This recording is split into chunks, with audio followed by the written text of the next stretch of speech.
Hello दोस्तों, मैं Junaid Siddiqui from target 99 plus academy. और आज इस वीडियो लेक्चर में हम class 10th geography chapter number 1 resources and development को कंटिन्यू करने वाले हैं। दोस्तों, लास्ट क्लास में हमने समझा था क्या मतलब होता है टर्म रिसोर्सेज का, और हमने जाना था anything in the environment which can be use to satisfy the human needs can be termed as resources, but it should fulfill three basic conditions, and these conditions are: the resources must be technologically accessible, it must be economically feasible, it must be culturally acceptable. After satisfying these conditions, that particular object, that particular material can be termed as resources. तो इन तीन basic condition को fulfil करना जरूरी है। दोस्तों, आज हम पढ़ेंगे अपनी क्लास के अंदर आगे की चीजें जो इस चैप्टर के अंदर है, classification of resources on various basis. हमारी क्लास 10th के अकॉर्डिंग एनसीईआरटी में रिसोर्सेज को 4 बेसिस पर डिवाइड किया है, क्लासिफाइड किया है, जिनमें से पहला क्लासिफिकेशन है on the basis of exhaustibility. Exhaustibility के हिसाब से रिसोर्सेज दो तरीके के हो सकते हैं, एक रिन्यूएबल रिसोर्सेज और दूसरा नॉन रिन्यूएबल रिसोर्सेज।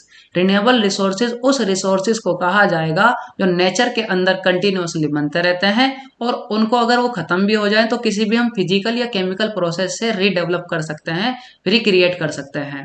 ऐसे कौन से एग्जांपल्स होंगे? दोस्तों, वाइंड को आप देखोगे, वाइंड एनर्जी, वाइंड एक तरीके से जो एनर्जी है वो कभी भी नेचर के अंदर खत्म होने वाली नहीं है।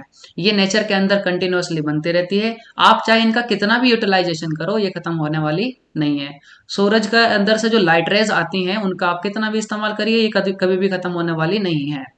हालांकि ऐसा माना गया है एस्टिमेशन के हिसाब से, साइंस के हिसाब से, कि लगभग सूरज को अब तक 5 बिलियन ईयर्स हो चुके हैं बने हुए, और फ्यूचर के अंदर भी ये 5 बिलियन ईयर्स तक ही चलने वाला है। मतलब सूरज की जो एज है, लगभग आधी एज उसकी खत्म हो चुकी है, लेकिन फिर भी 5 बिलियन ईयर्स बहुत ज्यादा क्वांटिटी में बैठते हैं। उनका इन इनका इतना जल्दी से खत्म हो पाना सूरज का पॉसिबल नहीं है। तो इसलिए हम मान करके चलेंगे कि इसके द्वारा जो सनलाइट हमारे तक पहुंच रही है, सन रेज हमारे तक पहुंच रही है, वो भी इनफाइनाइट होगी।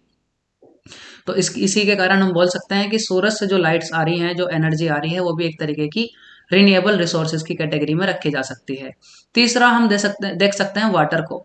अर्थ के ऊपर हम जानते हैं कि वाटर की क्वांटिटी मोर देन 70% है, लेकिन ये वाटर भी हमारी अर्थ पर कभी खत्म होने वाला नहीं है। वैसे तो हम न्यूज के अंदर डेली सुनते ही रहते हैं, कभी ना कभी सुनते ही रहते हैं कि वाटर जो है, वाटर का लेवल बहुत ज्यादा डाउन हो रहा है, ग्राउंड लेवल जो हो रहा है कम हो रहा है। दोस्तों, वो पीने का पानी खत्म हो रहा है, पीने का पानी कम हो रहा है। पीने के पानी का इस्तेमाल हमें बहुत अच्छे तरीके से करना चाहिए, एक सस्टेनेबल मैनर में करना चाहिए, वो एक डिफरेंट केस है। लेकिन ओवरऑल क्वांटिटी ऑफ वाटर जो है अर्थ के ऊपर वो कांस्टेंट है, ना तो वो बढ़ती है ना ही वो घटती है। वो कैसे? वाटर जो है एक साइकिल के रूप में काम करता है।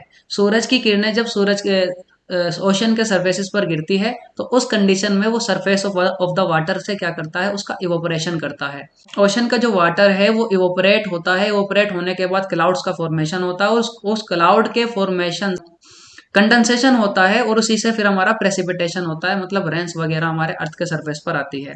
जब अर्थ के सरफेस पर ये रेन वाटर गिरेगा तो उसके बाद में ये पानी ग्राउंड के अंदर भी जाएगा, कुछ हमारे रिवर्स के अंदर भी जाएगा। फाइनली इनके यूटिलाइजेशन के बाद ये फिर से जाकर के मिक्स हो जाता है समुद्र के अंदर। तो इस कंडीशन में कहा जा सकता है कि ये भी एक साइकिल के मैनर में काम कर रहा है, तो अर्थ पे ये भी खत्म होने वाला नहीं है। तो these are some resources which can be term as renewable resources, क्योंकि अर्थ पे कभी भी खत्म होने वाले नहीं हैं। इसी तरीके से दूसरा क्लासिफिकेशन इसका जो है वो है non renewable resources. Non renewable resources ऐसे रिसोर्सेज होंगे जो नेचर में बहुत ही लंबे समय के बाद रिप्लेनिश होते हैं, बहुत ही लंबे के समय के बाद बनते हैं। मतलब अगर वो खत्म हो जाए तो उनको बनने में काफी ज्यादा समय लगेगा, या फिर वो बनेंगे ही नहीं। कुछ एग्जाम्पल ले लेते हैं इसके भी। इसका सबसे अच्छा एग्जाम्पल फॉसिल फ्यूल है। फॉसिल फ्यूल का मतलब है petroleum, coal and natural gas. ये ऐसे हमारे रिसोर्सेज हैं जो नेचर के अंदर बनने में इनको बहुत ज्यादा समय लगता है, और अगर ये खत्म हो जाते हैं तो इनको रिप्लेनिश होने में, मतलब दोबारा से क्रिएट होने में काफी लंबे समय लगने वाला है, मतलब लाखों साल लगने वाला है। इसके बाद में हम देखेंगे on the basis of origin. Origin के हिसाब से भी हमारे रिसोर्सेज गए हैं, दो ग्रुप्स में डिवाइड किए गए हैं, एक तो बायोटिक, दूसरा एबायोटिक रिसोर्सेज। बायोटिक रिसोर्सेज नाम से ही पता लग रहा है बायो जिसका अंदर कोई लाइफ हो, तो ऐसे रिसोर्सेज जिनके अंदर कुछ लाइफ होता है, जिनको जो बायोस्फीयर से हमें मिलते हैं उनको बोलते हैं बायोटिक रिसोर्सेज। जैसे जिसके अंदर प्लांट्स, एनिमल्स और डिफरेंट टाइप के ऑर्गेनिज्म, और इनफैक्ट यहाँ ह्यूमन बींग्स जो हैं ये भी एक बायोटिक ऑर्गेनिज्म है। इसी तरीके से एबायोटिक रिसोर्सेज, ऐसे रिसोर्सेज जिनके अंदर कोई लाइफ नहीं होती है उन्हें बोला जाता है एबायोटिक रिसोर्सेज। लैंड हो गया, रॉक्स हो गई, वाटर हो गए, एयर हो गए, these can be terms as abiotic resources. तीसरे नंबर का जो क्लासिफिकेशन है on the basis of ownership, this is one of the important classification. तो यहां पर क्या है, इस बेस पर हमने रिसोर्सेज को 4 ग्रुप्स में डिवाइड किया है, जिसमें पहला है इंडिविजुअल रिसोर्सेज, दूसरा है कम्युनिटी रिसोर्सेज, तीसरा है नेशनल रिसोर्सेज और चौथा है इंटरनेशनल रिसोर्सेज। दोस्तों इंडिविजुअल रिसोर्सेज वो रिसोर्सेज होगा जिसको कोई प्राइवेट व्यक्ति, जिसको कोई प्राइवेट फर्म ओन करती होगी, जिसका मालिक कोई प्राइवेट इंडिविजुअल होगा। जैसे फॉर एग्जांपल मेरे पास अगर मेरा कोई फोन है तो उसका मालिक मैं हूं, तो इसका मतलब ये फोन जो है एक इंडिविजुअल रिसोर्सेज है। सिमिलरली अगर मेरे पास कोई प्लॉट है, कोई घर है, तो उसका मालिक अगर मैं हूं तो वो भी क्या हो जाएगा, एक इंडिविजुअल रिसोर्सेज हो जाएगा। मतलब जिसका कोई मालिक जो हो वो प्राइवेट व्यक्ति हो, कोई इंडिविजुअल व्यक्ति हो, इंडिविजुअल फर्म हो, उसे कहा जाता है इंडिविजुअल रिसोर्सेज। दूसरा कम्युनिटी रिसोर्सेज, ऐसे रिसोर्सेज जिनका इस्तेमाल कॉमन लोगों के इंटरेस्ट के लिए किया जाता है, जिनका इस्तेमाल कोई भी कर सकता है, ऐसे रिसोर्सेज को कहा जाता है कम्युनिटी रिसोर्सेज। जैसे कि पिकनिक स्पॉट्स हो गए हमारे, उनके पिकनिक स्पॉट्स किसी पर्टिकुलर व्यक्ति के लिए नहीं होता, उनका इस्तेमाल कोई भी कर सकता है। कोई हमारे नेशनल नेशनल इंपॉर्टेंस के हमारे मोन्यूमेंट्स हो गए जहां पर गवर्नमेंट ने जाना और आना जाना अलाउड कर रखा है, ऐसे रिसोर्सेज को भी हम क्या बोलेंगे, कम्युनिटी रिसोर्सेज। जैसे ताजमहल पे जाना कोई भी जा सकता है वहां पर, तो ऐसे रिसोर्सेज क्या हो जाएंगे, कम्युनिटी रिसोर्सेज हो जाएंगे। लाल किले पे किसी को जाना है, जा सकता है, ये भी क्या हो जाएगा, कम्युनिटी रिसोर्सेज हो जाएगा। पॉन्ड हो गया, तालाब, गांव में सभी इस्तेमाल करते हैं, कम्युनिटी रिसोर्सेज हो जाएगा। ठीक है ना। इस तरीके का आप मल्टीपल एग्जाम्पल्स अपने आसपास के जगह से भी क्रिएट करके लिख करके एग्जाम में आ सकते हैं। तीसरे नंबर पे है नेशनल रिसोर्सेज। दोस्तों टेक्निकली किसी भी पर्टिकुलर कंट्री के अंदर जितने भी रिसोर्सेज हैं, चाहे वो प्राइवेट रिसोर्सेज भी हैं, वो बिलोंग्स करते हैं किसी कंट्री से, दैट इज उसे कहा जाएगा नेशनल रिसोर्सेज। मतलब कंट्री के अंदर जितने भी रिसोर्सेज हैं वो सबके सब आएंगे किसके अंदर, नेशनल रिसोर्सेज के अंदर।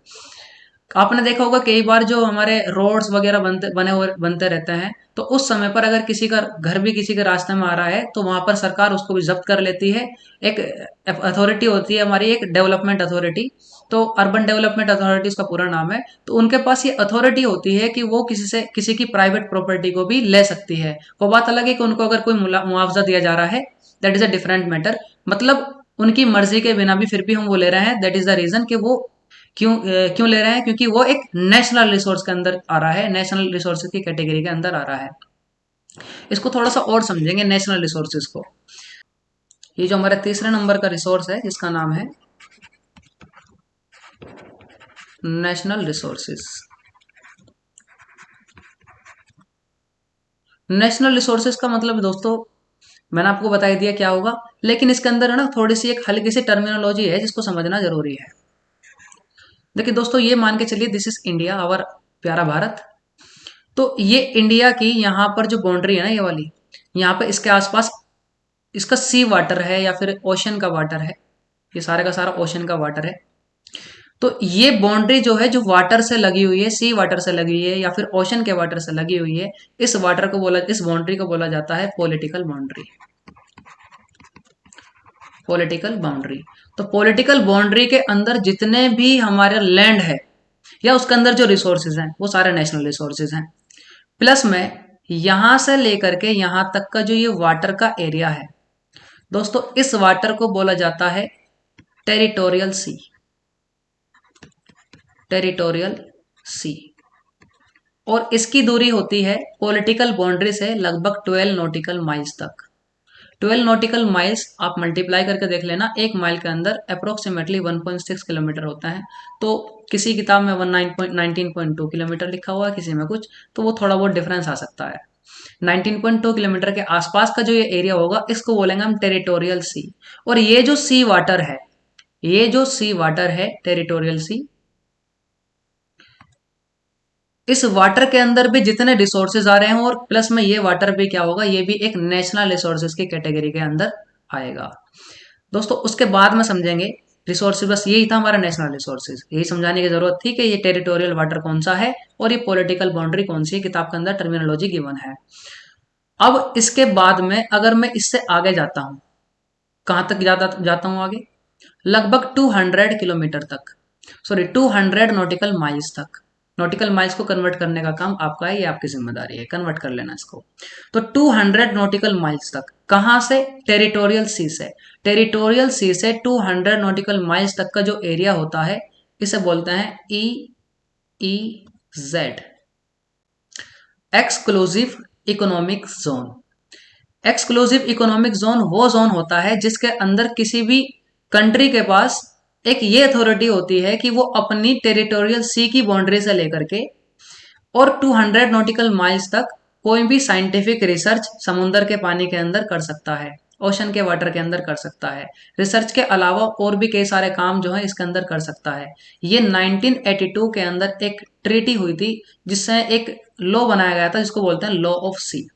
उसके अंदर ये कंडीशंस रखी गई थी कि भैया समुद्र के पानी का इस्तेमाल किस तरीके से करना है। तो कोई साइंटिफिक रिसर्च करनी है, कोई अपना, ठीक है ना, कोई नेवी का कोई प्रोसीजर करना है, वहां पर कोई आर्मी का एक्सरसाइज वगैरह करनी है, ठीक है ना, तो ये सब के सब कहाँ पर होते हैं, 200 नॉटिकल माइल्स के अंदर अंदर वाले एरिया के अंदर होते हैं। और उसके बाद में जो ये सी बचा, इसका जितना भी पानी है जो किसी कंट्री के अंदर नहीं आ रहा है, उसे बोलेंगे हम ओपन सी। और इस ओपन सी का इस्तेमाल कोई भी व्यक्ति नहीं कर सकता।